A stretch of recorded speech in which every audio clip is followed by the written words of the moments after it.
Naruto exclusive videos Lemon come out on my Boosty. You can watch and subscribe. Link in the description, like the video and write a comment, enjoy watching. Description: a 33-year-old girl dies and is reborn in the world of Naruto. She does not know the canon. And she will live as she sees fit. How much will her decisions change the world? Prologue. It was a place beyond comprehension, impossible to detect with sensors, impossible to see with the Byakugan. It was a void between the real world and the pure one. In the middle of this emptiness stood two figures. One of the figures was a tall, pale-skinned man with deep wrinkles of old age. He had dull red hair, part of which was combed upwards, which resembled horns. On the left side hung a braid reaching to his shoulders. In addition, the man had a beard that reached to his waist. In the center of his forehead was a red circular symbol with two wavy patterns. He himself was dressed in a white cloak with a high collar, and on his neck was an unusual necklace with black curls, similar to the Yang Magatama sign. The second figure was also a man. He was tall, had long blonde hair and deep wrinkles all over his face. A noticeably protruding chest, however, like his entire body, was covered by a white ceremonial kimono with a wide black collar and a light green sash tied over his right shoulder. The man wore a sword sheathed at his left hip. On one of his palms was a crescent moon sign, symbolizing yin. Both men were distinguished by their eyes. The first had purple eyes with a pattern spread across the entire eyeball, similar to ripples in water. The second had enlarged and featureless eyes with white irises. The place itself resembled a huge corridor that had no end or edge. The light there was dark green, and instead of soil underfoot there was water, but even its presence could not block the symbols with various curls and lines. The symbols looked like three seals, placed a meter apart from each other. The two men were looking at them. The one in the kimono addressed the other. "Elder brother, I have always respected your decisions. You have demonstrated your wisdom many times, even in our youth, but what you are doing now is beyond my understanding. Our bodies have long ceased to have a material embodiment. We are only spirits who can watch over their descendants. Why do you want to do this? Hamura, our mother, brought chakra into this world. She gave it to us, and I shared chakra with people to make their lives easier, and thus unite everyone. I am responsible for everything that happens in the world, and I must prevent what will happen from happening. The power that child received comes from our descendants, and no one can resist this power. It will only destroy everyone. You know that there must be balance in the world," the man with purple eyes answered, carefully looking at the symbols. "Yes, what we saw was truly terrifying. But why would you use this?" Hamura gestured toward the area where the signs were, as if he was afraid of something. "We are interfering with the natural flow of time, which will cause a time loop, and ultimately prevent the souls from resting. This is too much. Even for you. I don't see any other way out. Those souls will not find peace in any case, since they were once connected to these bodies. The time loop you speak of will simply disappear, it will not exist. Everything that comes after will dissolve and will be built anew, and I will trust this to only one person." Hamura walked across the surface of the water, leaving ripples behind him. His feet did not sink, but only touched the water, creating the effect of levitation. What his elder brother was about to do was truly terrifying, but even so, he did not dare stop him. They were only spirits, and they had seen what would happen to the world they once lived in. Everything would disappear, mired in an endless war that would take the entire human race with it. His mother's ancestors would rule, and all this would happen because of a child who had received great power from their descendants. Hagoromo, are you sure that you can transfer Ashura's reincarnation to his world, that he will not end up in another one, and that all future worlds will not be burned? Yes, for this I will send these two souls to identical worlds. With their presence they will trigger changes, which will eventually affect all universes. And then a gap will appear. Thanks to it we will be able to transfer Ashura's reincarnation to his world, only the past, and he will change the outcome of everything. The sage finished correcting the last seal, adding a couple of dots on it, after which he carefully rechecked everything. Why these particular souls and how are they connected to these lives? There are millions of worlds in the universe, and each of them is connected to another. Some places have completely similar events unfolding. In some worlds there are identical followers of the cult, in others there are temples or anomalies that formed them. So it is here, these two souls at one time unknowingly connected themselves with two others. They are not similar in appearance or character, although there is still a similarity. Because of their upbringing and the very time in which they will develop, they will have a different worldview. This is what will entail consequences for all their decisions when they connect with other souls. Just the flapping of a butterfly's wing on one continent can cause an earthquake on another. You said there was a resemblance. So you saw these souls? But how? Yes. I saw what they were like with my eyes. The similarity is only in some character traits, but not much, or in the inner core. That world is really not like ours, and perhaps they will have difficulties in perceiving and understanding some things. Although one soul will know how our world works, unlike another. Hamura stared at his brother in silent question. He seemed shocked by the idea that someone would simply know everything. Confused, he asked, "What? She is a sage? A seer? Elder brother, you yourself said that our worlds are not similar. Why would she have knowledge?" As I said, each of the millions of worlds is connected in a certain way. It could be anything: a book, a temple, cult followers, or simply the reincarnation of people. One soul, fortunately, was revealed all this. The sage's face remained calm as he explained. Elder brother, if these worlds where you send souls are very similar to ours, is there a chance that at least one of them will meet you, just like you once saw her in that great war? Will there be a sage of the six paths there? Will he sense that something is wrong? Yes, there will be their own Rikudo Sennin, and perhaps he will feel that the soul has been reborn more than once, but there is nothing terrible about that. I see. Hamura went over the signs again and asked, "All we have to do is make certain seals and that's it?" "Yes. And then fate will decide. If this doesn't work, then everything I've created before will no longer matter." Hagoromo's face remained unperturbed as he said this. He once again glanced at the place where he and Hamura were and said, "Now, brother. It's time." The two brothers formed a seal with their hands and waited. Suddenly, signs lit up in the right corner. "What does this mean?" Hamura stared at Hagoromo in confusion. "The life cycle of one of the souls is coming to an end. All the others have not yet finished their business in their world. Soon it will be reborn. Isn't it cruel? When the soul is reborn, it must go through the process of oblivion, and only after that will it be peacefully born again. Your sons are proof of that. There is no other way out. Only a person with a formed character will not be subject to the time in which he finds himself. He will follow his own path." "I see." Hamura sighed and closed his eyes. A sympathetic smile appeared on his face. "I hope fate will be kind to us, and all these sacrifices will not be in vain." The two brothers watched as the signs slowly glowed in the right corner, acquiring a light blue hue. When the last loop flashed, it became clear: the life cycle is over, the soul is being reborn. Chapter 1. That life. And then she screams, "Shanaru," and hits the ground with her fist and BM. The whole earth splits open, my beloved niece said with delight.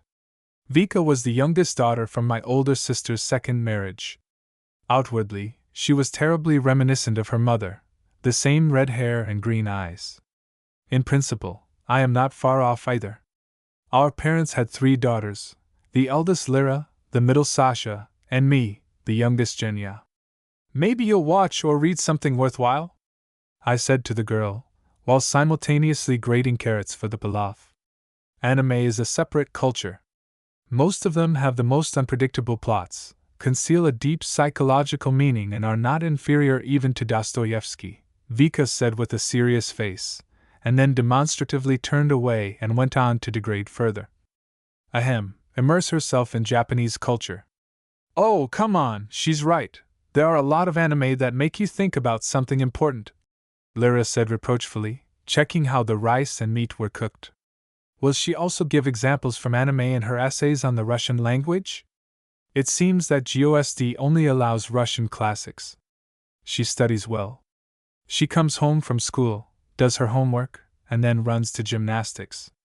And only in her free time does she watch TV. I can't forbid her to rest.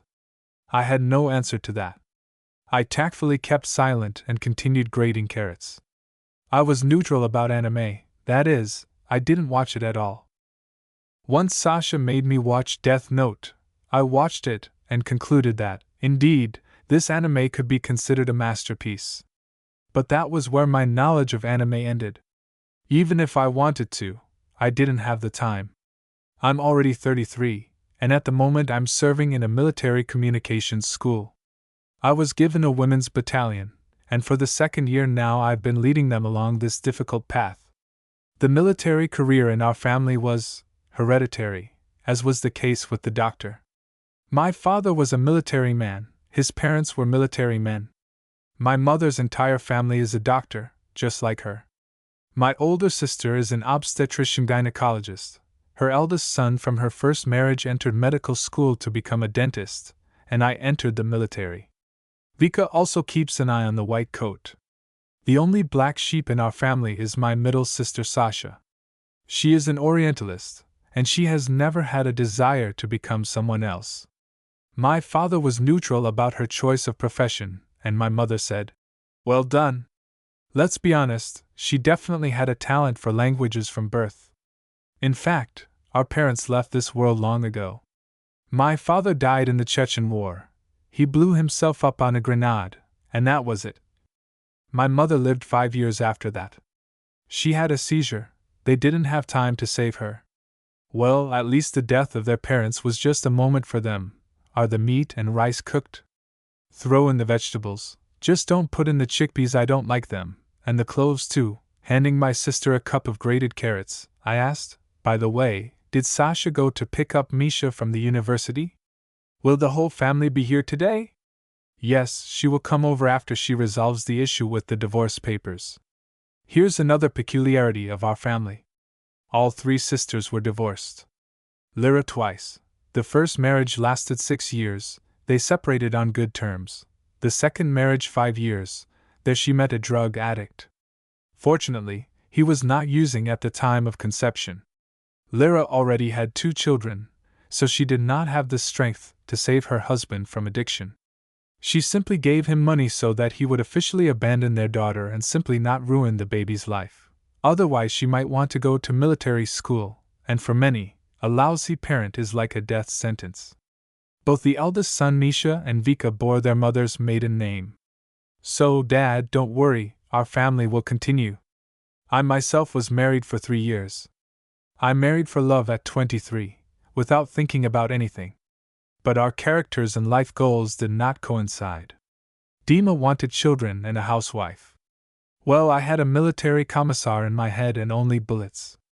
In general, no matter how hard we tried, nothing worked, and then we realized that it would be better to separate. And now I have been alone for 8 years.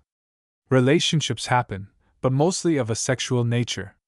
But our star Sasha is something completely different. 6 marriages. She was clearly chasing Pugachiva. If Lyra is only 39 and had 2 marriages, then our Shurka at 36 undoubtedly wanted more. I did remember the first 3, but not the rest. Maybe because these husbands did not stay longer than 6 months or a year. It seems to me that by the time she's 40, Sasha will have 10 divorces under her belt, given the dynamics with which her family life is developing. Stop it, she just wants to be happy. Is it her fault that men are asking her to marry them after just a couple of months, and they are very serious about it? Lyra said reproachfully. You're trying to justify her, both in childhood and now. I doubt that Sasha didn't notice that her 3rd husband was more interested in Russian citizenship than in her interests. You know, it's not for us to teach her how to choose a husband and live in marriage. Lyra reached for the bag of bay leaves and, after thinking for a bit, asked, "Add some?" I nodded briefly, and my sister continued, "I've always wanted to ask you, have you ever thought about having a child?" No. Well, first I was studying at college. And going on maternity leave or taking an academic leave was not an option. And then, when Dima and I were married, he wanted it, and very clearly hinted at a child. I kept making excuses, saying that I wanted to find my place in society first, and he always answered, "It's not your concern, it's mine." But I wasn't happy with that arrangement. And then the divorce, this endless red tape with documents. And I was aiming for a career. Time went by, and there was no one to get pregnant from. I finished barely audibly. It's not that I was particularly concerned about motherhood, on the contrary, I sincerely didn't care. But on the other hand, children are a pain in the ass. Childbirth itself is difficult, there are many risks, and I won't even mention returning to the profession. The military is arranged a little differently. It's not the kind of case where I could ask for time off if my child fell ill. Therefore, I was in no hurry to get acquainted with such a wonderful phenomenon as motherhood. I was quite comfortable alone. What does Sasha say? As if you don't know her? She never wanted children. She had traveling and all sorts of dancing with men in her head. I thought that after 30 she would somehow settle down, but it seems that this is not about her. She still watches cartoons, and then discusses this topic with Vika. She is the most flighty person of the three of us. Although sometimes I envy her, I also wouldn't mind if my only concern was the divorce papers, Lyra answered. Suddenly the front door opened and the cool air from the entrance rushed into the house. "We're here." The sharp, ringing voice of the middle sister broke our peaceful state of cooking. "You can congratulate me, now I'm officially free. Mish, take this to the kitchen, I need to go to the toilet, I'm going to pee myself now." My nephew and the pride of our entire family entered the room. Misha was the embodiment of the phrase, "Mom's friend's son." He was an excellent student, had a calm character, and didn't drink or smoke. And his sister's tall stature and green eyes, combined with the blonde hair of her first husband, made the boy very attractive. "Hi, Mom." The guy put the bags of groceries on a chair and kissed Lyra on the cheek. "Hello, Aunt Genya." I got the kiss next. "Did Sasha pick you up from the dorm or from school?" asked the sister, putting the groceries in the refrigerator. "From the dorm. She said that we rarely get together, and there is a reason, her latest divorce. Go wash your hands and change into your home clothes, dinner will be ready soon."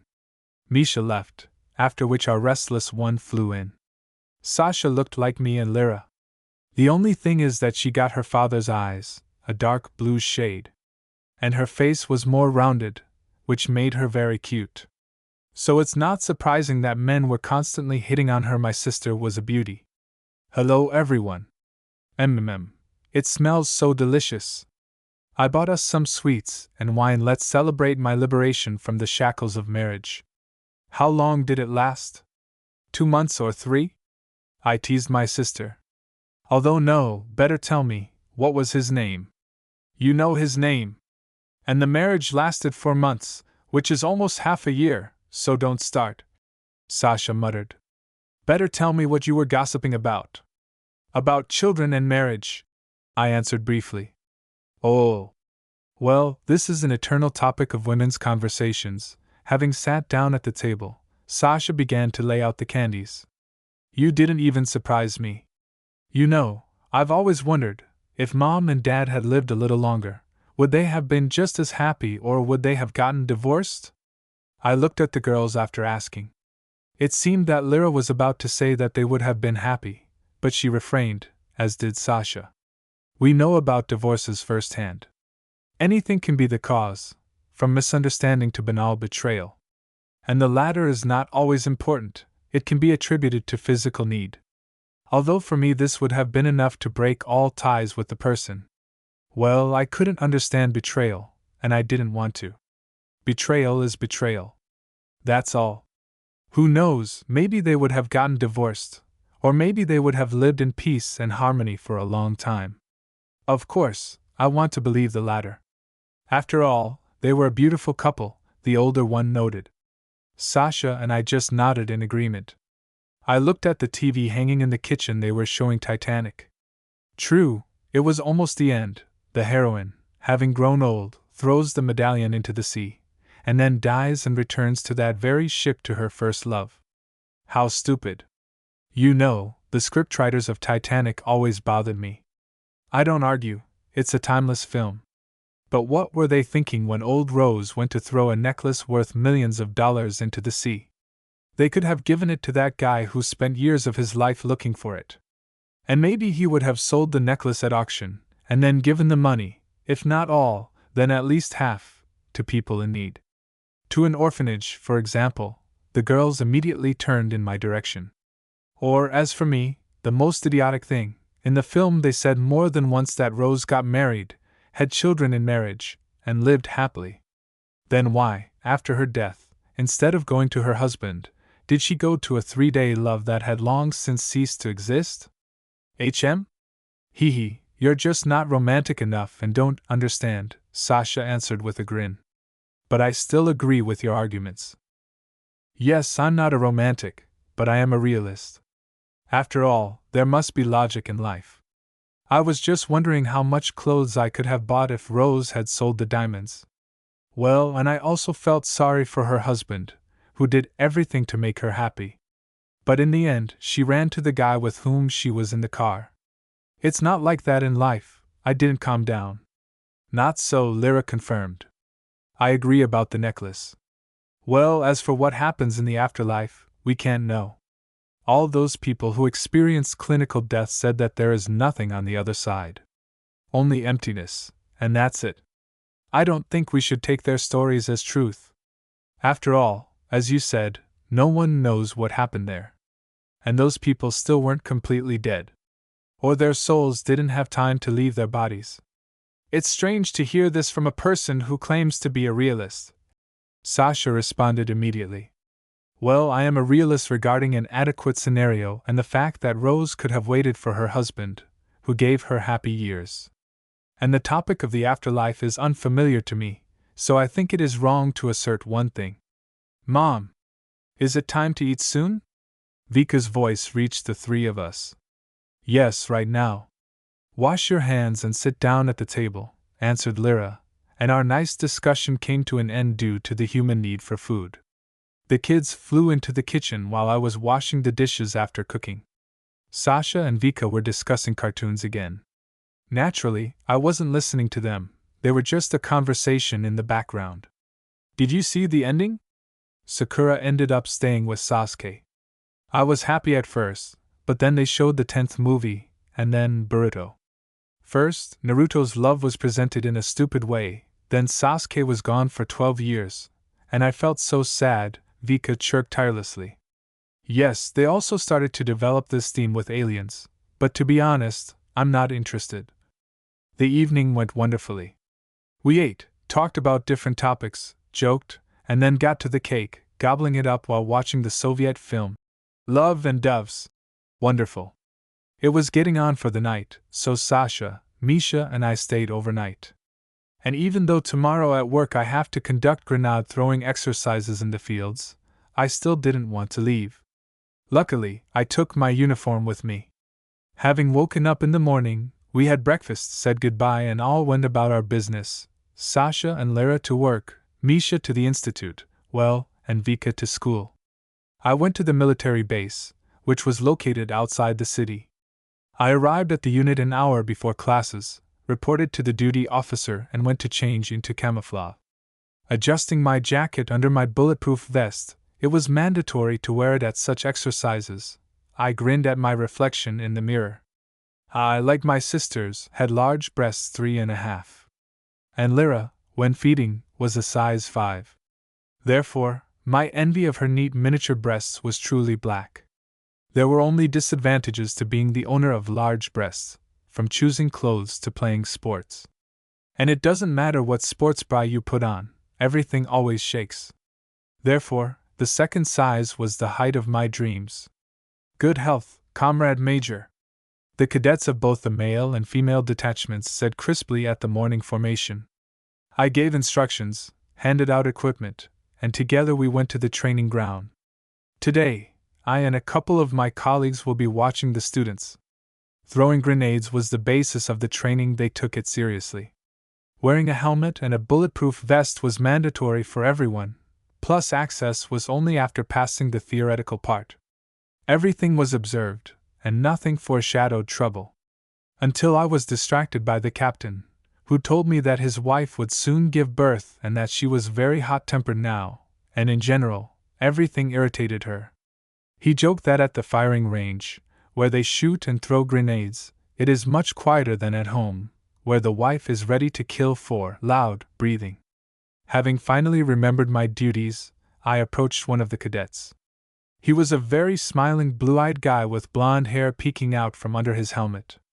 Suddenly, he threw his RGD-5 grenade from a standing position.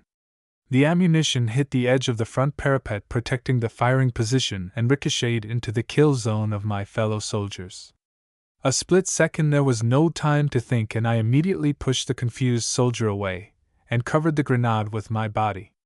There was an explosion. It was spring outside. The sun cast its rays gently, and the warm breeze kept us from freezing. It was the end of March, but the beautiful weather was of no interest to the people gathered at the cemetery. Major Evgenia Serenkova had recently died heroically, shielding a grenade with her body and dying an hour and a half later on the operating table. Even the presence of a bulletproof vest and helmet did not save the girl. The wounds were fatal: a ruptured spleen and liver, multiple shrapnel wounds to the heart and lungs. The day after Evgenia's death, a criminal case was opened under the article. The Military Investigation Department began a preliminary investigation into all the circumstances of the incident. A day later, when the funeral took place, the President of the Russian Federation signed a decree awarding Major Serenkova the title of Hero of the Russian Federation for heroism, courage and selflessness in the performance of military duty, posthumously. Sasha silently looked at the grave of her younger sister. Lyra with the children was nearby, and behind her were her colleagues and acquaintances. There were many people.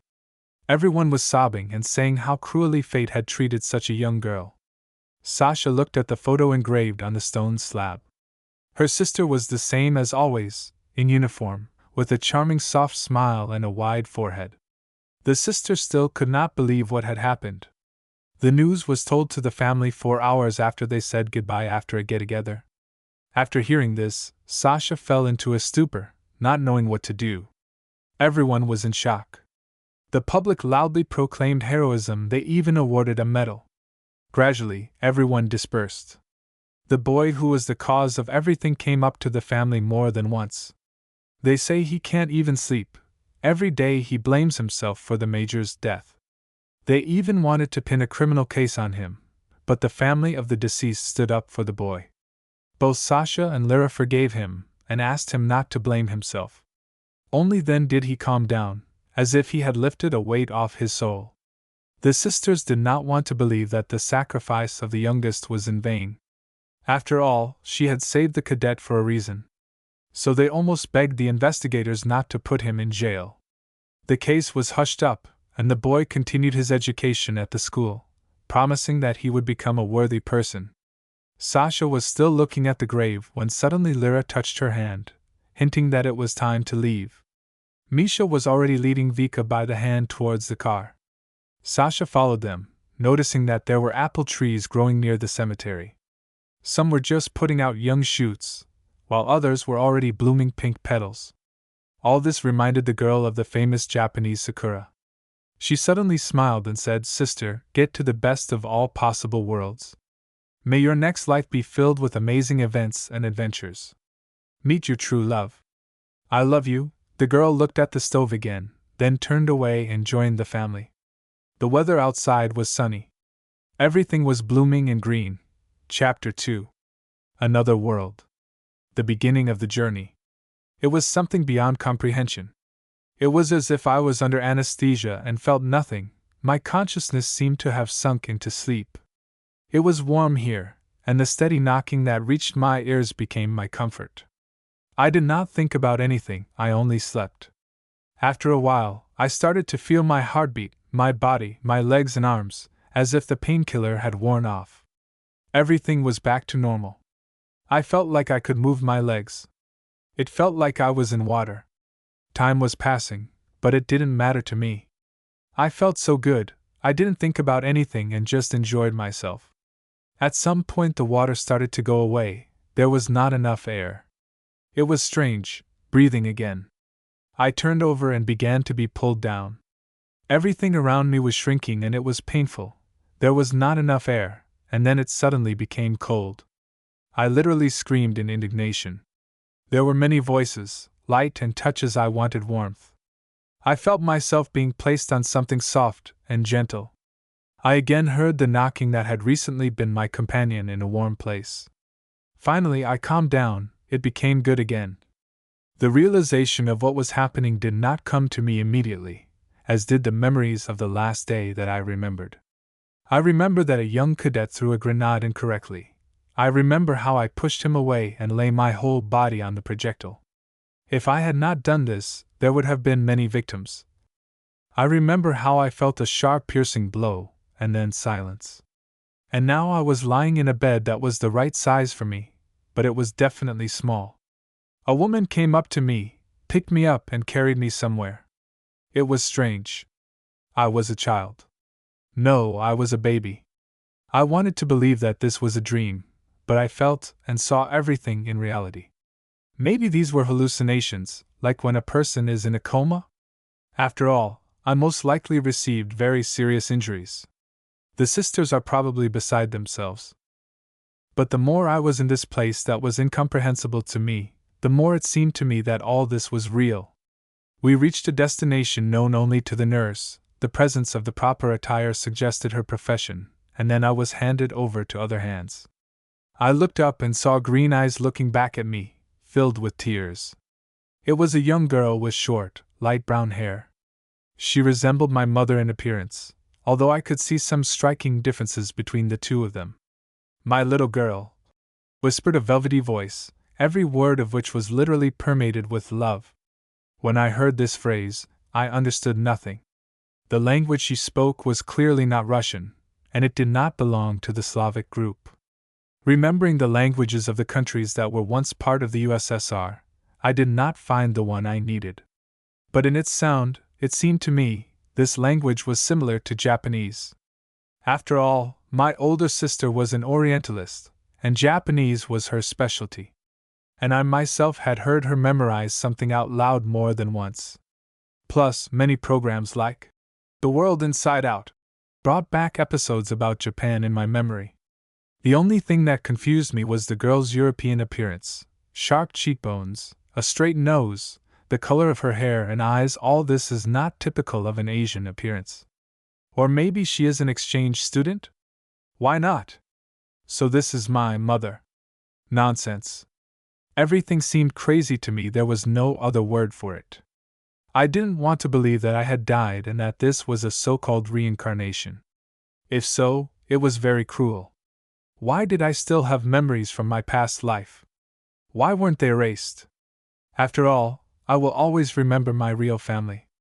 Or maybe all children are born like this, and over time they forget everything?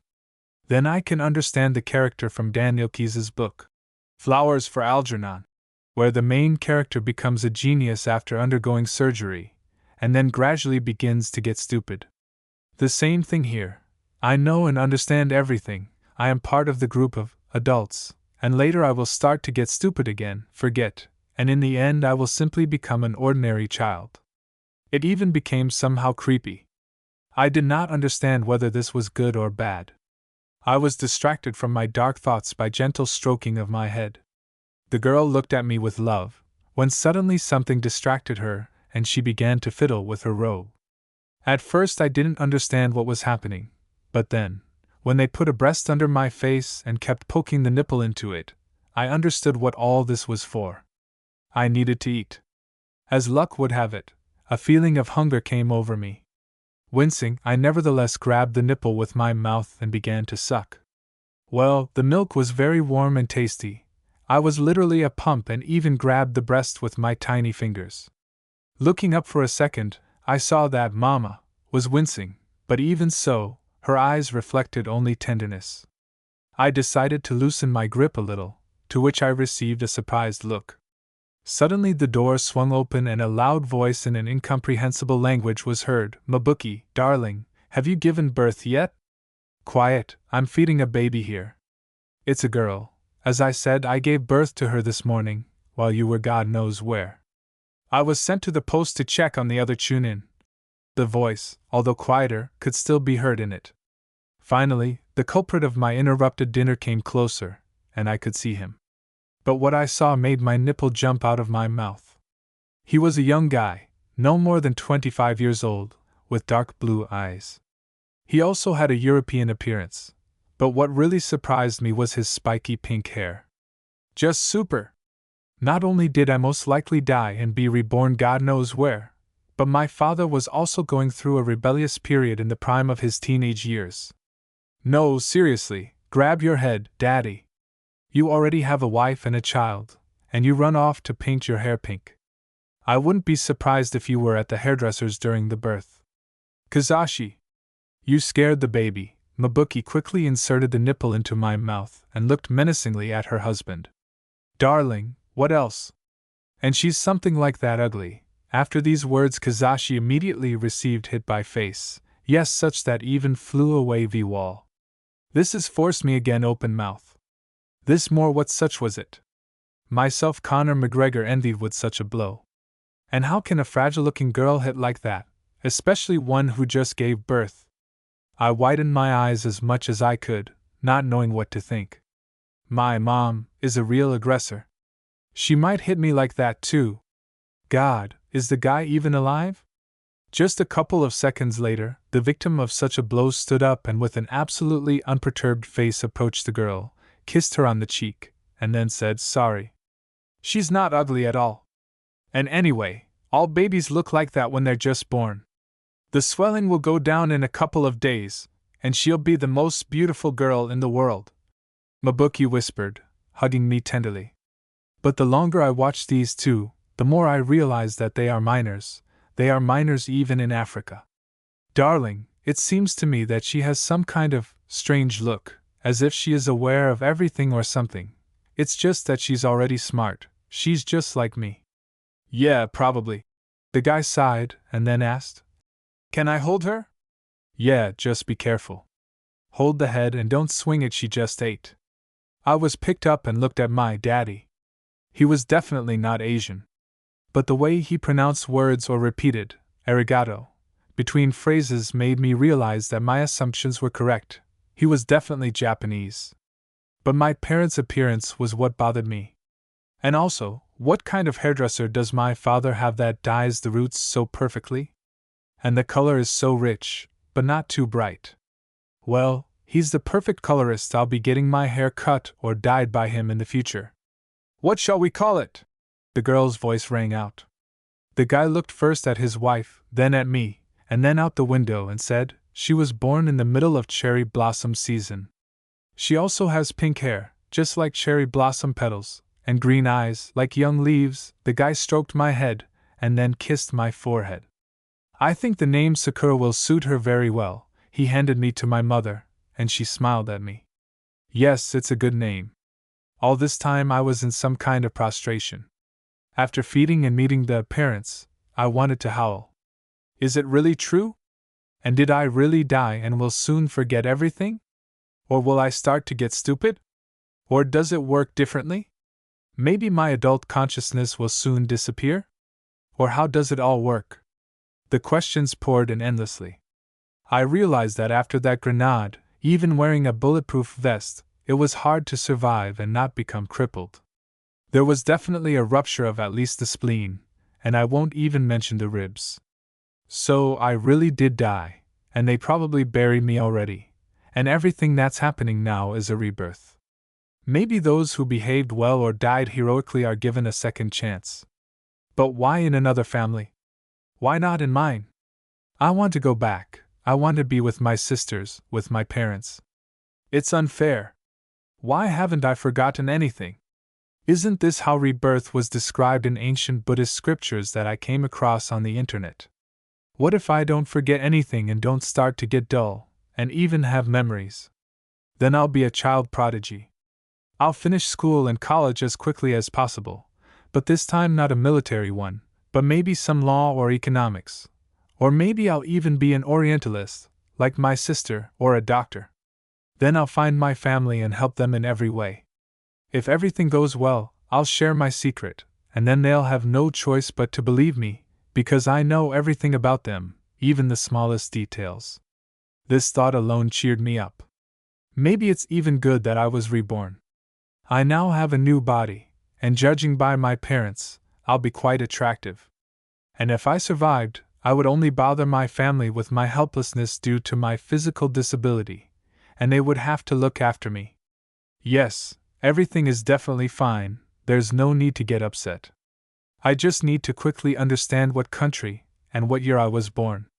By the way, am I a girl? Rubbing my legs against each other, I realize that I am a girl after all. Well, that's good. And it seems that I'm even healthy, at least I don't feel any discomfort in my body. A couple of days later we were discharged. When we went home, I didn't see anything, but I was ready to swear that we definitely didn't live in the city. Or the house and the hospital were in a quiet area, like in a village. We entered the house, and now I could take a good look around. The rooms were done in the style of the late 80s, that is, there was no European-style renovation, no suspended ceilings, and the wallpaper was simple. There was a TV in the living room, and not a plasma TV, but an ordinary box, as I called it. There was some strange object in the kitchen, but then I realized that it was just a rice cooker. Everything else seemed old. Yes, certainly well preserved, but old. Each time, listening to my parents' conversations, I became more and more convinced that it was Japanese. Well then, exchange students, they finished their studies and decided to stay and live in Asia. Not so bad. A day later, guests came to visit us. They were also European in appearance, but they all spoke the same language.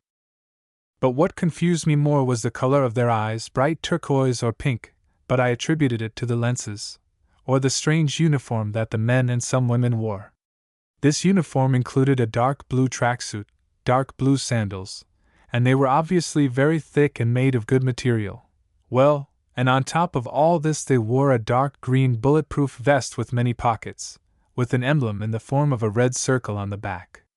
And that's not all. Everyone who came to our house was sure to have an armband, the color of which varied from black to blue. In the very center of it was a metal plate with a symbol engraved on it. I couldn't even imagine what it meant. Then I closed my mind to the idea that I was born into a family of sectarians, but everything turned out to be much worse. One evening, my father began to move the shelf and the sofa at the same time. Yes, exactly at the same time. He sat me down on the chair and made a movement with his fingers, and in the white haze, an exact copy of himself appeared. My mouth opened involuntarily.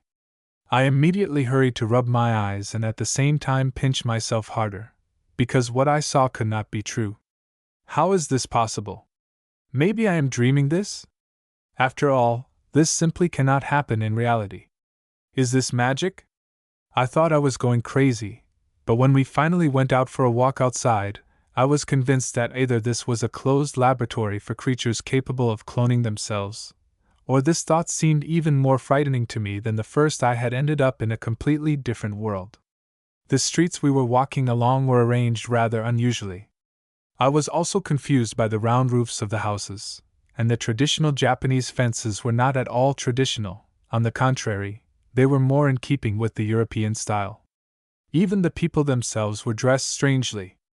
But what caught my eye most was a huge rock with faces of some people carved into it.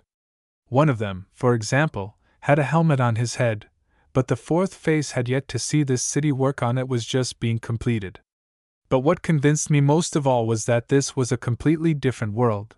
These were people calmly jumping and running along the roofs. Then I finally became convinced that, apparently, I would never meet my relatives. My plans just went to hell. Mabuki was bursting with pride. She was blossoming in spite of all her friends who said that with a small child she could forget about sleep, appearance, and leisure. Her daughter was a real gift. If she cried, it was not like a squealing pig, but simply whined, and not just like that, but exclusively when it was necessary to change her romper or when she was hungry. Sakura was not capricious, quite the opposite. She was quiet. Already a couple of months after birth she was trying hard to lift a spoon on her own and even stand on her feet, and she began to crawl only a month later. Acquaintances and friends at work then said that Mabuki had a real genius and that perhaps the baby would be equal to the fourth Hokage. In his time, Minato Namikaze was considered a genius, the likes of which the world had never seen. The elder Haruno had long since finished her career as a shinobi. She had risen to the rank of Chunin and, as soon as she learned of her pregnancy, she quit the service and had no intention of returning. Kizashi had also considered leaving everything and taking up his parents' old business, namely, selling fabrics. The birth of his daughter only confirmed his desire. Ever since Mabuki took her daughter outside, she had this puzzled expression, and sometimes she seemed sad, but did not cry. Haruno's heart bled when she saw her child in such a state. One day, she decided to take Sakura to the doctor. You never know, maybe the girl was sick with something, and at the same time they would give her the necessary vaccinations. My mother decided to go to the hospital with me. Apparently, it was time for routine vaccinations for children, and although the world was different, no one had cancelled shots for the most common diseases. It's been 4 months since I was born in this world. 2 months later, when I realized this, I was overcome with apathy from the fact that I would never meet my previous family again. Now the stage of acceptance has begun. What should I complain about? I got good parents. They love each other, judging by the loud groans in their bedroom and sometimes from the sofa. Then I tactfully turned away and pretended to be fast asleep. And my father was, again, judging by the reviews, quite good. But the most important thing is that they loved me. Even though Mabuki beat my father, they both made peace later, came up to me and looked at me as if I was the most valuable thing in their lives. I couldn't complain. Yes, the world was strange, starting with the Japanese language and ending with Japanese culture in general. I even had thoughts that the world was in the middle of an apocalypse.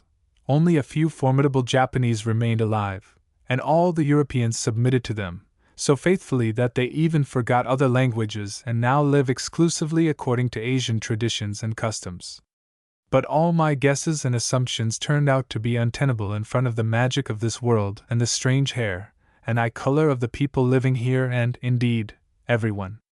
Once, walking down the street with my mother, I saw a group of men in uniform, when suddenly one of their eyes flashed red, and commas appeared around the pupil.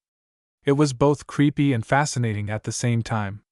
Then I was finally convinced that this was definitely another world, although it was strange to realize it. "What a sweet daughter you have!" the nurse checking my condition suddenly chirped. Whether it was because I was in a child's body or something else, learning a new language by ear turned out to be easier than I thought. I literally absorbed everything like a sponge. And although I couldn't speak well yet, I still managed to pronounce the sacred words, Mom and Dad. Mabuki burst into tears then, and Kizashi bought me another doll, which I played with for a couple of hours for their peace of mind. Yes, Sakura is a real miracle. She's been feeling down lately, though. Really? Let's see, the girl's hands glowed green. Although I had come to terms with the fact that magic exists here, seeing it every time was no less than a miracle for me. Your daughter is fine.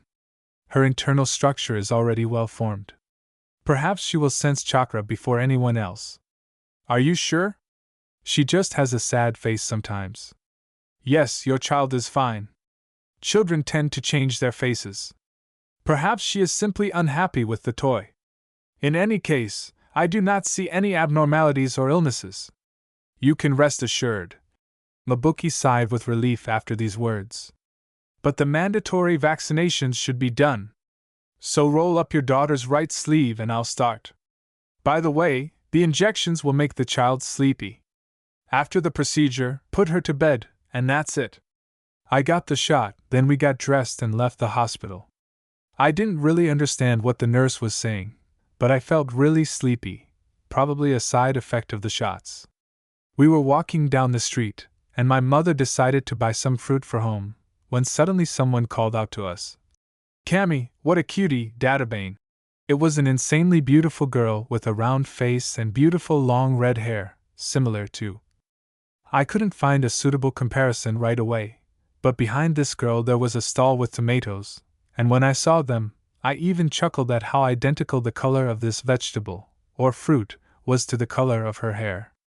The girl came up to us, and I noticed that she was pregnant, and in her 7th month, or maybe even 8th, no less. Oh, Kushina.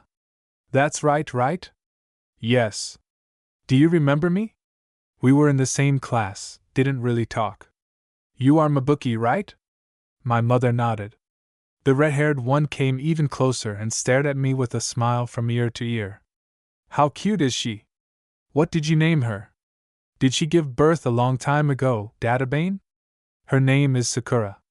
I gave birth to her on March 28th. Why? How this name suits her. Sakura-chan, you have such a cute forehead that I just want to kiss it. I smiled sweetly at her phrase, which made the girl blush charmingly. And then she seemed to ask a silent question to my mother. She only smiled, giving her permission, and the red-haired girl kissed me right on the forehead. It was funny. I see you're also pregnant. When are you expecting the baby? The doctor said somewhere around the beginning of October. The girl suddenly became worried, folded her hands and stared at her mother with lost eyes. Tell me, does giving birth hurt, Databane? Kushina, are you afraid? Well, I gave birth to my daughter quickly, so I didn't feel any pain. As soon as Mom managed to finish her sentence, Apollo himself appeared out of nowhere, in a different way this blonde with blue with eyes I not could call. He was dressed v white cloak, and everyone who saw him, including my mother, immediately bowed. Apparently, a big shot in this village. He gently hugged the red-haired girl around the waist and greeted my mother with a nod, and then looked at me and smiled. What a cute child. She looks a lot like you, Mabuki. Really? And it seems to me that she went more to Kizashi, my mother said, looking me over. Maybe a little, but the eyes are clearly yours. Now is a calm time, and I am glad that a new generation has begun to appear. He smiled tenderly, and then gently kissed his girlfriend on the cheek. I stared at him as if he were a god. I had never seen such handsome guys even in my past life, so I decided to act. If he was some kind of big shot, he should like me from the cradle, that way it would be easier to arrange my life. Letting go of my mother's shoulders, I stretched my hands towards the blonde. Hey, Sakura, daughter, what's wrong? Do you really want to be held by Mr. Hokage? Mabuki stared at me, and then glanced at the slightly shocked guy and the ugly smiling Kushina next to him. Do you mind? No, of course not. Is it possible? Mom nodded, and the guy extended his hands to me. They were firm, but he held me carefully, like a porcelain doll, afraid to hurt me somehow. Wow! How cute, Databane. My name is Minato, and I heard that your name is Sakura? He smiled at me affectionately, and I, without wasting time, reached for his cheek and gently kissed him, which made me hear a touching squeak from the red-haired girl and saw wide-open eyes at first, but then a gentle smile from the blonde.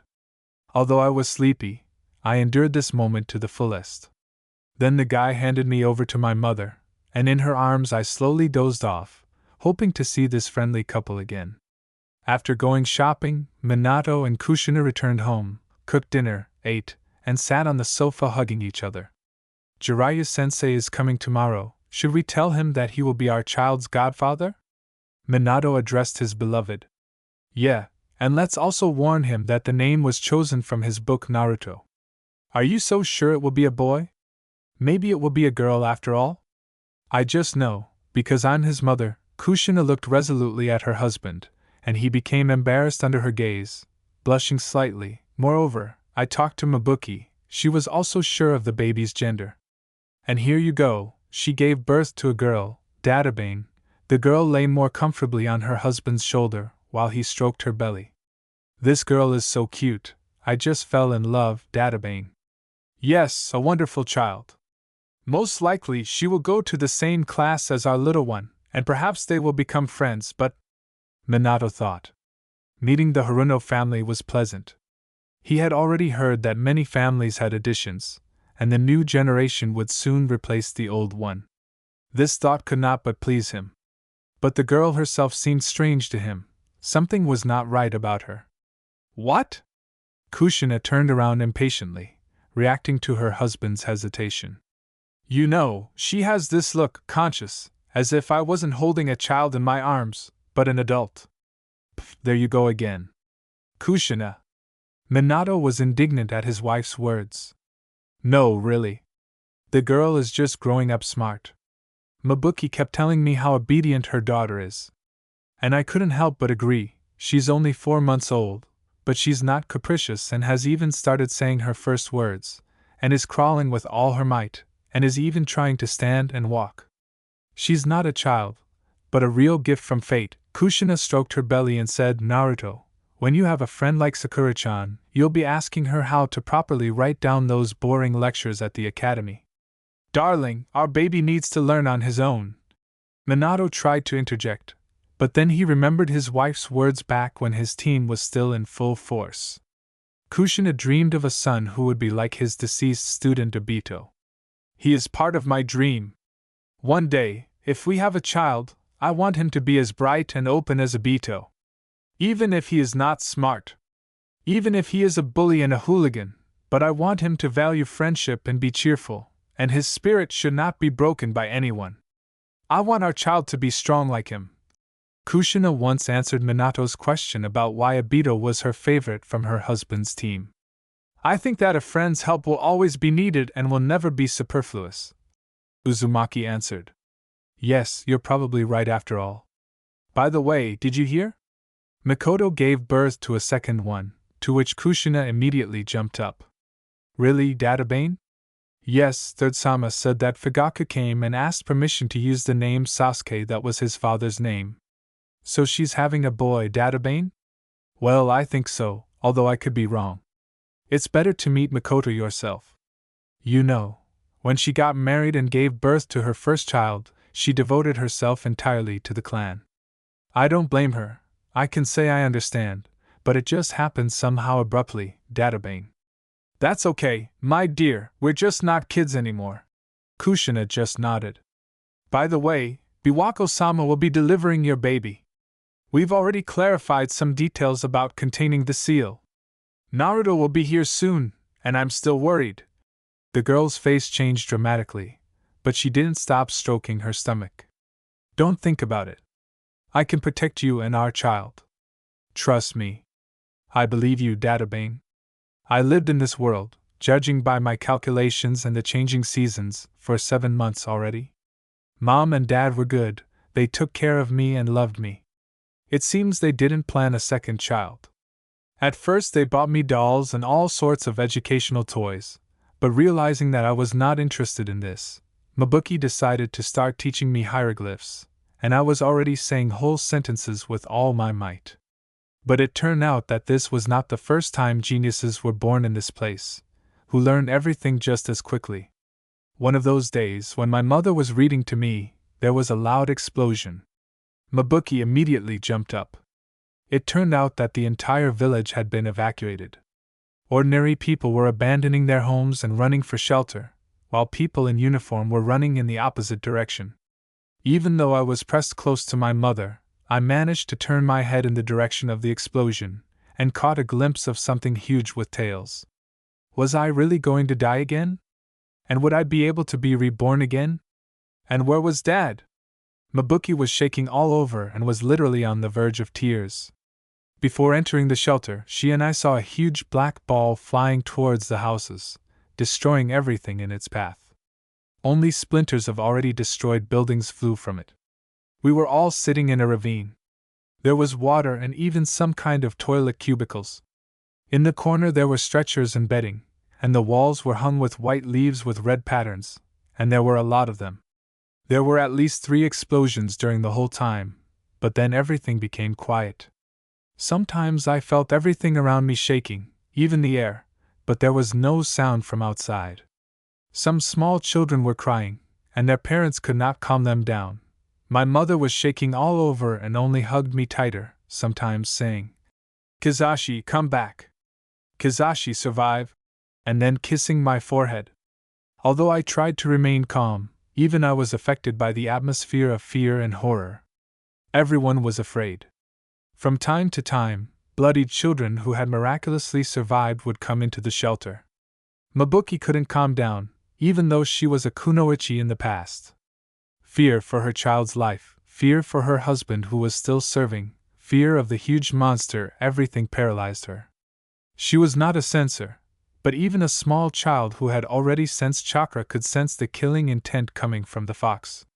There was a girl standing nearby, who, like Mabuki, was also holding a child in her arms. The baby was much younger than her daughter, and judging by the emblem of the Yamanaka clan, she was the wife of the head of Inoichi. Their family had recently had an heiress. The girl was crying very loudly, and her mother could not calm her down. Mabuki looked at her daughter. Although confusion and incomprehension were visible in her eyes, she remained silent.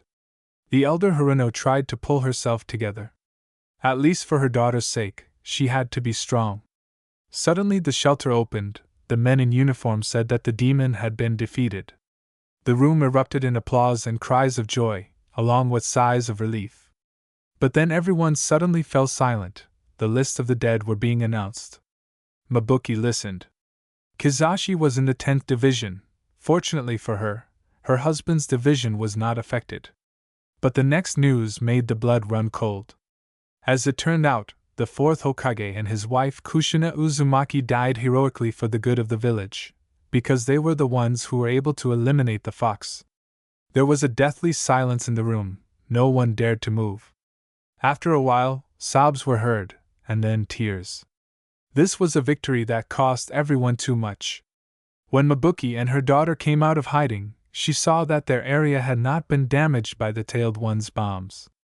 They reached home, and already there, at full speed, a little battered, but most importantly healthy, her beloved husband was running towards her. Mabuki! Thank Kami, you weren't hurt. I was so worried about you. Kizashi hugged his girls tightly and couldn't hold back his tears, while Mabuki was already sobbing loudly, and their little daughter was clinging tightly to her parents. Already at home, while treating some of her husband's scratches, Mabuki said, I can't believe that the 4th died, just like Kushina. I only spoke to her a few months ago. Kizashi was not injured, he got off with only minor scratches.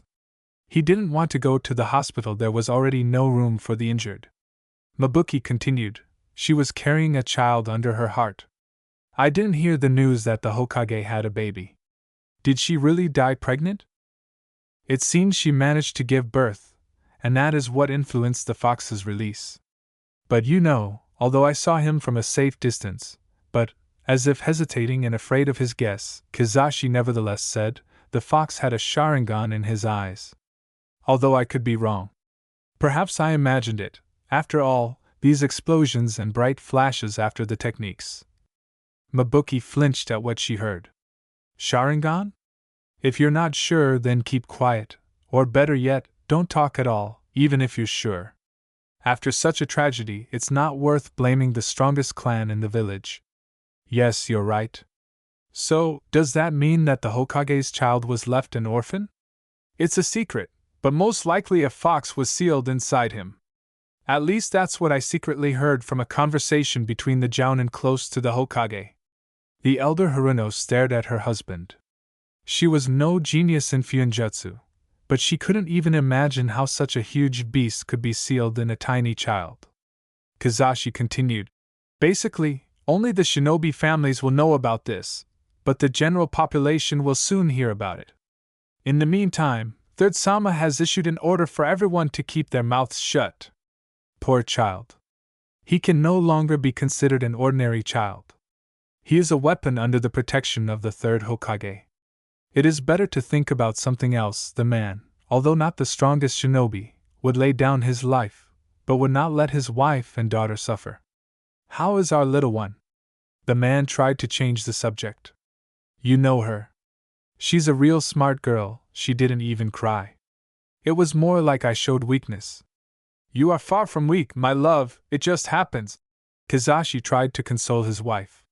He himself was shaking when he saw such a difference in strength. Even the 4th had a hard time fighting against a demon, and here he was, an ordinary rank-and-file chunin. In fact, he did not engage in direct resistance, but only helped the military police evacuate people. At most he dragged away the wounded. Thank you? Do you think the village will recover soon? The village may recover in less than a couple of weeks, but the pain of losing loved ones will be with us for a long time. The last time we experienced something like this was after World War III. After the war, people only had time to breathe, and then this happened. You know, I will help my comrades, but I think I really need to leave the service. I will work with fabrics, although I will still take on some tasks, various types of escorts or, perhaps, patrols. Yeah, it's about time. I was so afraid of losing you today. Mabuki buried her face in her husband's shoulder, while he whispered words of comfort, stroking his wife's back. Who do you think will be the next Hokage? The village won't last long without a leader. No idea. There are many good warriors, and we shouldn't forget about the Great Three. Although there are bad rumors about Orochimaru. But don't think about it. I'm sure everything will be fine. A few days after the funeral of those killed in the battle against the fox, it was announced that the third Hokage, Hiruzen Sarutobi, would once again take over. The village breathed a sigh of relief and gradually recovered. The next generation of ninja was growing up. Chapter 3. New Acquaintances. Sakura, get up! The mother's menacing voice sounded from the floor below. I'm getting up. I got out of bed and trudged to the bathroom. I've been in this world for 5 years now, and I can say a few things. I've come to terms with it. No, really. At first it was terribly sad. I missed my sisters all the time and just wanted to die. But everything changed thanks to one thing: the structure of this world. What I previously considered magic turns out to be called chakra. Yes, that same chakra from the books about Indian temples. Everything here is based on chakra. All living things have it, even trees. It's a kind of supplement to life force, that is, energy. The more you have, the stronger you are. That's how things are. The place where we lived was called the Hidden Leaf Village, or more precisely, Kanahigakure no Sato. The village was only in name, rather, the settlement itself resembled a small town. There were many streets, shops, and even from the map one could determine that this place was large. In addition, the population inspired confidence in this. The strangest thing, perhaps, was that the village was for shinobi, that is, for ninja. Yes, like those turtles. In general, judging by the geography of this world, there were many such villages, but the largest were 5, the Hidden Leaf Village, Hidden Sand, Hidden Cloud, Hidden Stone, and Hidden Mist. And each was located in a certain country. For example, Konoha was located in the Land of Fire. The countries themselves functioned as separate, independent political organizations from each other, and were probably monarchies ruled by daimyo, a title that is equal in importance to the heads of hidden villages. This world was similar to the Land of the Rising Sun. Its culture and way of life had absorbed everything Japanese to a greater extent. Although no, everything here was simply Japanese. It looked extremely strange when a European by appearance spoke Japanese and dressed in traditional costumes. And apparently this spread to the whole world. Once ambassadors from other hidden villages arrived in our village. They walked along the central square, and since it was a holiday, everyone could see them. It was a shock to me that a person of obvious African descent was wearing a kimono. It's not that I was some kind of nationalist, but I still got used to something slightly different. True, after those ambassadors left the village, a funeral was held in the Hyuga clan. The parents were whispering about something, and no matter how hard I tried to eavesdrop, it was all in vain. Speaking of the shinobi and clans themselves, it turned out to be much simpler. Those strange green vests that some people wear turned out to be the most common uniform of chunin, or jonin. The art of ninja itself is taught at the academy, and unfortunately, almost everyone goes there, but future students are divided into classes. For example, those who have at least some manifestation of chakra are enrolled in one class and taught to use it. Other children, namely the children of ordinary workers, are taught simple literacy. In short, a real school. As for the clans, my jaw dropped from everything I saw. Once, my mother and I went to my father's office to take him lunch. He was just standing guard at the entrance to the village, and before entering the room where the chunin were sitting, a guy came up to us to check the bag. A pure formality, they always do that. Of course, What surprised me was something completely different. Instead of simply opening the bag and looking through the contents, he took it and scanned it with his eyes, so much so that I was stunned. Veins bulged around his eyes. He looked at the bag for a couple of seconds and said that we were free to go. I kept turning around to look at him, and then pestered my mother with questions like, "What was that just now?" As it turned out, he was a representative of the Hyuga clan, and their main advantage was their miracle eyes, or Byakugan, as Mabuki explained. These eyes can see through walls, a kind of X-ray. But my surprise didn't end there. One day, when my mother and I were walking, there was a fight between residents on the street. Then the police approached them, but the policemen's eyes were red, and there were some kind of dots on their irises. Mabuki walked away from that place, and I kept trying to find out from her what I saw, and, as it turned out, these policemen were from the Uchiha clan, and red eyes are a feature of their clan, the Sharingan. True, my mother never told me about its properties. Oh well, I'll read books. Of course, when you see something like this, you start to think, maybe I'm also special in some way. Well, I don't know, maybe I can control the earth or fly. There were a lot of ideas, but they all fell apart at the words of my mother. It turned out that the Haruno family is also a clan, only it is a clan of merchants, although many of its representatives were shinobi. The reason for this was the wars that were going on at that time, so many were kind of volunteers. In general, I'm the most ordinary, no superpowers or magic eyes. It's even kind of sad. After taking a shower, I started combing my long pink hair. My appearance was quite attractive, neat features, an interesting combination of hair and eye color. After all, green eyes and pink hair really did go well together, although the pink eyebrows bothered me at first, but what good would it do if they were some kind of light brown? Then they probably wouldn't go with the whole image. I went downstairs and greeted my parents. "Good morning."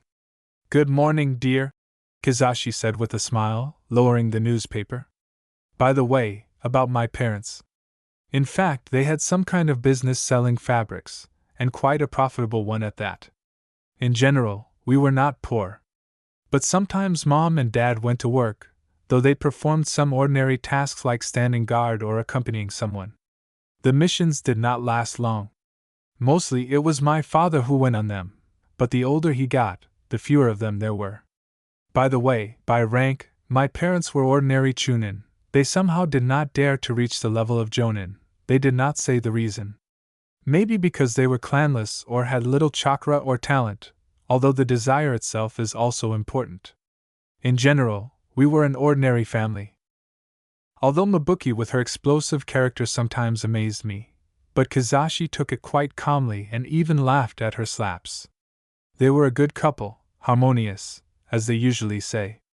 Not yin and yang, but rather the opposite. They had a lot in common. Today is an important day. You finally agreed to go to the playground, and you will make many friends there. Here is one of the downsides. I am small, my mental age is well over 30, and my body is that of a 5-year-old. No matter how much I amazed my parents with my academic success, which they fed with new books, all this faded into the background, because a little girl needs friends of her own age. After almost a year of persuasion, I agreed to the obvious, so today they take me to the playground to the children. Horrible. Yeah, I can't wait. I didn't even hide my displeasure. Come on, my dear. You'll see, when you find yourself some girlfriends, you won't want to go back home. Yeah, sure. No, I can understand the parents. They have a smart little girl growing up who doesn't want to make contact with her peers at all. If there were modern psychologists here, they would say that a latent maniac is growing up. So, in order not to upset them, you really need to integrate into society. Kizashi, don't bother her, she's just worried. Mom came up and immediately started putting breakfast on plates. I'm not worried, I'm just too lazy to go to the other children. She began to eat with gusto. Sakura, you really need friends. You'll see, you'll have fun with them. My unfortunate father didn't calm down, I just nodded. After breakfast, Mabuki insisted that I wear the green dress she had recently bought. I decided to add a red ribbon to my look to reveal my forehead, so I seemed cuter. And we went to the playground. Mabuki didn't stay with me for a long time. She said that she had some business to do and left, so now I was surrounded by curious eyes. I didn't really want to start a relationship with anyone. Well, what would I be able to talk to them about? They were kids, and I was more than a dozen. Without thinking twice, I sat down under a tree and began to enjoy the peace, but the happiness did not last long. A group of girls approached me. "Look at her big forehead, ha ha!" one of the girls said mockingly. Seriously? Was this local bullying? After all, children are cruel in all worlds. I really did have a big forehead, and in both lives. Even in the first one, I overcame this complex through strong motivational speeches from my older sister Sasha, to slaps on the bullies. Looks like I'll have to do the same here. As they say, I need to shut it up now, before it bursts. Is that all? I asked the girls, standing up and holding my head high. They somehow calmed down a little under my menacing gaze. I'm asking, is that all? I had already come right up to one of them, which surprised her a little. If yes, then I warn you for the first and last time, if you call my cute forehead names again, I'll kick your ass, got it? Let's get away from her, she's some kind of fool, said the girl. Apparently, they do have a voice of reason after all. I, pleased with my victory over the little children, sat down under the tree again. Next time I should take a book with me, at least I'll spend the time usefully. You shut them up really well. A blonde with amazing turquoise eyes came up to me. I looked at her, she looked good-natured. But I didn't really feel like talking, so I didn't respond. By the way, my name is Yamanaka Ino. But apparently my gesture meant nothing to the girl. And yours? Harino Sakura. Nice to meet you. Is this your first time here? Will someone let me have a quiet time? And in principle, sooner or later I'll go to the academy. I need connections. Maybe I should chat? Yes, the first time. And your last name seems familiar to me, and it's true. I've heard it somewhere before. Eh. Well, we own flower shops in Konoha and some in the Land of Fire, right? That's the Yamanaka clan. It's not far from my house. Well, I should definitely be friends with you. You never know who might come in handy in the future. Well, let's be friends. I think this is how children start communicating? I tried to smile sweetly at her and extended my hand, to which Ino immediately shook it. Which confirmed my knowledge. Let's. That's how I got a friend in the person of a blonde. All this time we went out to the playground, and each time she told me something new, for example, about all the gossip in the city, and what was happening in the area. In general, she was a chatterbox, but quite smart. It was interesting to be with her. She had amazing knowledge of the properties of flowers. More precisely, their meanings. For example, when you give lilacs, it means, "Will you accept my love?" Acacia, hidden love. Ambrosia, your love is mutual. White rose, I am ready to wait for you, etc. Naturally, like any child, she tried to drive me into a common pile to play hide and seek or tag. Although I tried to avoid this mischief, sometimes I still gave in and, surprisingly, even felt pleasure from it. That's how my childhood passed. One day, Ino didn't show up at the playground. I didn't even have anything to do, so I decided to walk through the park. The parks in Konoha were very different from my idea. Firstly, although there were benches and ponds, there were just too many trees, too many, you could easily get lost. Luckily, there were patrolmen here, so I continued walking with peace of mind. Suddenly, some mocking words were heard nearby, like "Demon. Don't come near us, we don't want to be friends with you." So I went to the place. It was a small clearing. There was a group of boys standing there, and they were all pointing their fingers at another boy my age. "Why are you all looking at me like that?" the boy shouted. He was a blue-eyed blonde with 3 stripes on each cheek. And his clothes were dirty and worn out. Apparently his parents didn't look after him at all. "Because you're a demon!" someone from the crowd exclaimed. The blonde's face twisted at these words, but when he saw me, he blushed with embarrassment and ran away from the clearing. The boys just chuckled and turned around. "Hey, why don't you want to play with him?" It's not that I was really interested, rather the whole appearance of the blonde made me feel sorry, so I decided to figure it out. Don't you know? One of the boys answered me. I don't know what? Well, he's a demon, said another. What other demon? The boy probably wet himself in front of them once, and now that's what they call him. However, there was one odd thing, their eyes were far from mocking. Well, didn't your parents tell you? He's Uzumaki Naruto. No, they didn't say anything, so why a demon? I don't know, that's just what my mom and dad told me. Me too. That's what they told me too. The boys began to chatter, nodding to each other in response. I see. I turned around and decided to ask either Ino about it. She was the main gossip after all, or my parents, if I couldn't find her. It was all somehow strange. Adults forbid communication, and on top of that everyone knows his name, and this is massive. Maybe it's because of the stripes on his cheeks. What? Maybe it's considered a bad sign. Although it's somehow stupid, in this world people jump on the roofs of houses, and someone has unusual eyes, and here there are some stripes. The boy, in my opinion, did not look like a demon at all, but rather like a frightened kitten, whom no one cares for and no one loves. Ino was gone for a few days, so I asked my parents anyway. My father had gone to work and my mother was at home. Mom, listen, who is Uzumaki Naruto and why is he called a demon? At my words, Mabuki, who was washing the dishes, suddenly shuddered and turned to me, where I was sitting at the table. Don't talk to him, she said too emotionally. Which surprised me. Does he have some bad parents or something? Maybe, really, this is a shinobi world, and his parents could have been traitors. That's why no one likes them. It's like during the Great Patriotic War, children from Germans were truly outcasts. Mabuki shook her head desperately, then walked up to me and grabbed my shoulders, making eye contact. It was still very strange to look at her green eyes. No, just promise that you won't communicate with him. Why? It doesn't matter, just promise. Okay, she said, making a cross with her fingers behind her back. Okay. Better tell me how Ino is? She decided to change the subject somehow awkwardly, going to the sink and starting to wash the dishes. Yes, it's fine. The evening passed in peace, though, then Mom and Dad sat at the table and talked about something. Too bad I couldn't eavesdrop. A real adventurer lit up in my soul, which I never had. Why such an attitude towards Uzumaki Naruto? And why do people react to him like that?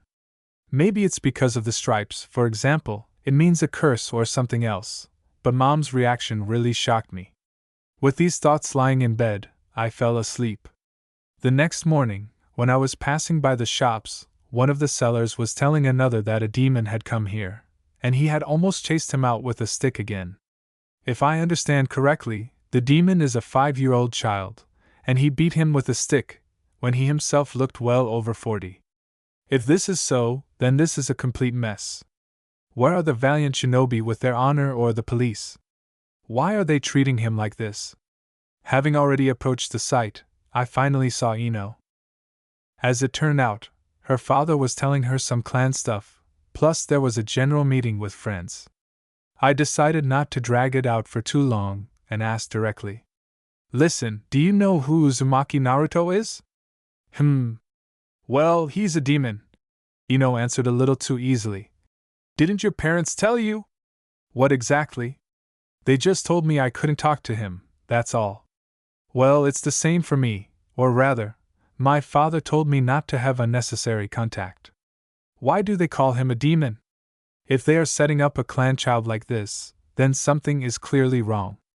Well, I don't know, Dad doesn't call him that, that's mostly what they call him in the village. Not much.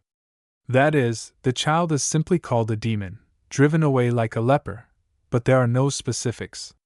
It's even kind of annoying. It's not that I really wanted to make contact with the child, one Yamanaka is enough, but it's still interesting. After chatting a bit with the blonde, I decided to leave under the pretext that my head was spinning, and find out something about the boy from passers-by. I tried to eavesdrop on what the salespeople were saying in cafes or in crowds, but nothing. Apparently they are afraid to say his name again. Strange. Tisk, why does the Hokage keep him in the village? the girl said to the man behind the counter. Huh. I decided to stop, just in case maybe it was about him.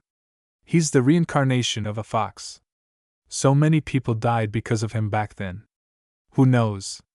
It seems to me that Third Sama is simply a kind person. If it were up to me, I would kick him out to hell and back. That's where he belongs. My brother died because of the demon. Yeah, and my whole house broke down, and my child was hurt. How does the earth even support such a monster? What? I didn't hear it right? What fox? What reincarnation? Demon? What nonsense? I decided to come closer, but I couldn't remain unnoticed. What do you want, girl? The man behind the counter smiled at me good-naturedly. Yes, I just overheard your conversation, I'm sorry. But what kind of demon is this? It's not the first time I've heard it. Little children shouldn't interfere in adult affairs, he replied, frowning slightly. Are you by any chance talking about Naruto Uzumaki? I decided to take this conversation somewhere, otherwise I wouldn't find out anything at all. Didn't your mom and dad tell you? No, I lied. May the gods forgive me for my lies. Oh, what kind of careless parents are these? He's a real demon, that's all. Don't talk to him, avoid him. Again, the same words, at least explain the reason. Why do they call him that? It's not like we're just avoiding him, there must be a reason. I clasped my hands and started to sway, pretending to be silly.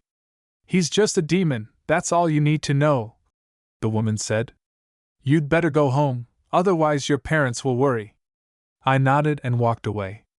Everyone, absolutely everyone says the same thing, but they don't give any reasons, just a demon and that's it. If he's a creature from hell, then why does he live among peaceful people? Who are his parents? He's not alone, right? But no matter how hard I tried, it all came down to one thing. Maybe I should find this boy. And then I'll ask him, although maybe he really will bring trouble upon me. Who knows? I won't be surprised anymore, considering what people can do in this world. But apparently, luck decided to smile on me today, and when I wandered home through the park, there was a child with a shaggy blonde head near the pond. I looked around. Maybe communication with him really is punishable by law. Who can understand these people? Realizing that there was no one nearby, I decided to approach him at a distance of 5 steps. I stood there for a couple of seconds and then said, "Hi." The boy flinched at my voice, which made me back away from fear. Damn, I thought I said it quietly. He stood up abruptly and turned to look at me. His whole appearance was sloppy, in a wrinkled t-shirt and the same shorts. In his hands he had a homemade fishing rod. Thank God he didn't start fishing with a rope. There was actually a fishing line there. But judging by the way he stared at me, I already doubted that he heard what I said. Well, okay, try number 2. Hello? Hello, Databeo. The blonde answered me somewhat slowly. Databeo? Is that some word I don't know? So I decided to ask. What does it mean? What? Well, Databeo. What does it mean? Ah. I don't know, Databeo, that's what I always say. The guy scratched the back of his head with his hand before speaking. I see, what are you doing here? I carefully approached him. Well, I'm fishing. I see, what's your name? You have to be careful with him. You never know, maybe he really is a demon. Uzumaki Naruto, Databeo. The boy looked at me, and then, for some reason, asked embarrassedly. And you? Harino Sakura. Damn, maybe I shouldn't have said my real name? Oh well, I already said it. Can I join you? I can't ask him straight out why they hate him. Better to do it carefully, while doing something common. To me? He asked, somehow not believing it. Really? Yes, to you. Is that okay? Yes, he exclaimed, a little too loudly, making me flinch. Oh, sorry, Databeo. It's nothing. We sat down on the grass. I had already carefully examined his fishing rod, a stick and a line, a hook tied somehow at the end. And why is he fishing anyway? Don't they feed him at home or something? At least make some worm-shaped bait for the fish, Lord, are there any fish in this pond at all? Otherwise, we'll just sit here like this. Do I really need it? Yes, child. What did I expect from a 5-year-old? Ah, of course we should, the fish will bite, so we'll pull it out later. Apparently, he's also a bit stupid, it took him so long to understand my words. But then he nodded at me and smiled so sincerely that I was stunned. And they call him a demon? Are people in this world blind or don't want to see what's in front of their eyes? Where can I find worms? Well, near the damp earth. Go closer to the pond and dig around, that's where they usually are, which is basically what he did. A couple of minutes later he found it. Look, Sakura-chan, look! The boy chirped happily. I nodded approvingly and showed him how to hook a worm. Swing. Naruto cast the line. We sat like that for a while, and I decided to start a conversation. Naruto, why are you fishing alone? Well, no one wants to come with me. And the parents? Usually fathers like to go fishing with their sons. Well, I don't know, Databao, I don't have parents, the blonde said simply. So, he's an orphan. Well, it's not sweet for him. Not only does everyone hate him, but there's no one to support him. Is it really that easy to let people go for a walk at the shelter? Did you ask permission? Well, I live alone, Databao. Old Hokage put me up like this. What? Lives alone? He's my age, he's a child, what nonsense. Wait, old man Hokage, I mean, third Sama. So they're keeping an eye on him and want to isolate him from other children. Maybe he really is dangerous. I can't tell. It's not for nothing that they call him a demon. Damn, I need to run away from him. I fidgeted a little on the grass and was about to say something to leave, when the boy shouted, Sakura-chan, Sakura-chan, look, he's twitching. It's called a bite. Come on, pull, what are you standing there for? And Naruto pulled. He pulled out a very ordinary crucian carp. Well, not bad. Look, Sakura-chan. The boy began to twirl the fish left and right in front of my face, holding it by the tail. Well done, but did you bring a basin or a bucket to put it in? Although why ask, it's obvious that you didn't. Oh, child. Well, I somehow didn't think about it, Databao. The blonde immediately became sad, but it didn't last long. He immediately smiled and offered to roast it. I could only shrug my shoulders. And where, actually, was he going to get fire, huh? As it turned out, the boy, although stupid, but he knew how to get fire. I probably saw for the first time how rubbing stones against each other led to such a quick effect. The fire from the dried branches we collected caught fire in literally a minute. Naruto quickly put the fish on the bayonet, without wincing. It's not that it's really difficult, but at least his hand should have trembled somehow, or elementary ignorance, and considering that he didn't really know how to catch fish with bait, the question arises, did he sit like that for hours to catch at least one? Maybe he's a demon after all? The fish quickly heated up, and Naruto cleaned the scales with a small kitchen knife. Which actually surprises me, this is a shinobi village, so it's quite normal for a child to have a knife. Although it's still somehow strange, and it's also hard to get used to. When the fish was ready, I finally took some responsibility and carefully cut it into 2 pieces, although I made a little more for the boy. After all, he could be hungry. That's how we started eating. The thoughts that I had to run away from him disappeared due to the fuss of cooking, so I decided to ask him why they treat him like that in the village. But he beat me to it. Thank you very much, Sakura-chan. I could sit like this for a while, the boy said with his mouth full. He was literally glowing from all of this, or maybe it was the reflection of the fire. Who knows?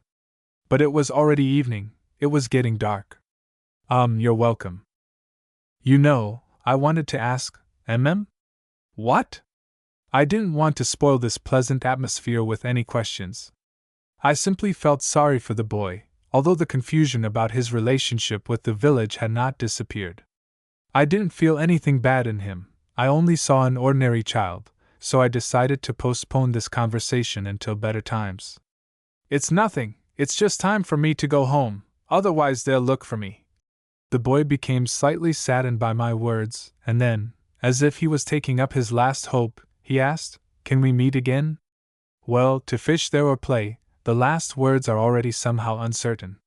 He's still a child. I smiled, which made the boy embarrassed. Of course. After all, he is still a child. Naruto Uzumaki walked home through the evening Konoha. It would seem that he was not even bothered by the looks of passers-by and the whispers that they rewarded him with, and they were far from kind, but on the contrary, the most hateful. But all this was nothing to him. Having already entered his one-room apartment, where empty ramen packs, unwashed dishes and untidy things were scattered, he went to the sink, poured a glass of water and went to water the flower that stood near his bed. And after all this, he lay down on the bed, the smile never leaving his face, and the pink-haired girl who had gone fishing with him today and shared dinner with him was to blame for all this. Together. What a pleasant word it turns out. But he had known this girl for a very long time, he had seen her from the bushes on the playground more than once. Unfortunately, no one wanted to play with him, so he sat there all the time and watched. She was friends with some blonde girl. If they talked about something and then laughed, Naruto didn't know why, but his heart always beat wildly at that moment. And now, after so much time, she came up to him and wasn't afraid of him, introduced herself, and even said that they would meet again. Uzumaki simply beamed with happiness from this. Already falling asleep in his empty apartment, he finally began to feel relief and some grain of happiness. After so many years of hatred and loneliness, tomorrow he would see Sakura again, Sakura-chan.